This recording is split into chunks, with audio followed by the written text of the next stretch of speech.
Allohimiz sinovidir, nima qilaman? Allohimiz sinoviga men anaqa qila olmayman-ku. Mani gunohim yo'q. Qanaqa gunohim bo'lsa, u yoqda javobini beraveraman.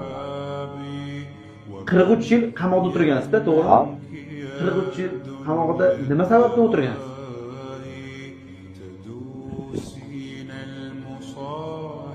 Afsuslanaman. Oxiri voy bo'ladi bu narsa.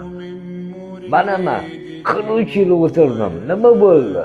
Hayotim o'tib ketdi.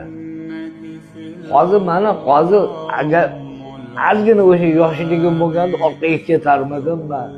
Hayotni boshqatdan boshlardim men. Nima ish qilardingiz? To'g'ri yo'l qilardim, o'zim anaqamni topib olardim yo'limni. Rahmat. Chunki bunda ishlagan. Bitta men bilasiz, urib chiqdim men jalla. Afsuslanaman, nima qildim bular. Otamni rahmatli gapiga kirganimda hozir kirasimizga o'tirgan bo'lardim. Ba'zi soyada salom berib yurishgan bo'lishardi odamlar. Men hozir salom berib yuraman ularga.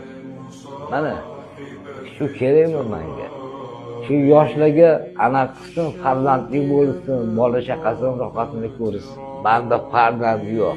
Qisqa yuzi mallargadan kelyapman, xotinim ham yo'q. Hech narsam yo'q mani. Xudodan boshqa hech narsam yo'q. Bu narsani oxiriga qaysar shu imkoniyati yo'q. Agar ota-onangizni ko'rishni imkoniyati bo'lganda nima debsiz?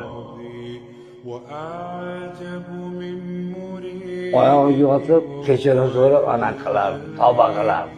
Siz qamalib ketgandan keyin ota-onangiz yig'laganda? Ota-ona o'sha uchun o'lib ketishdi.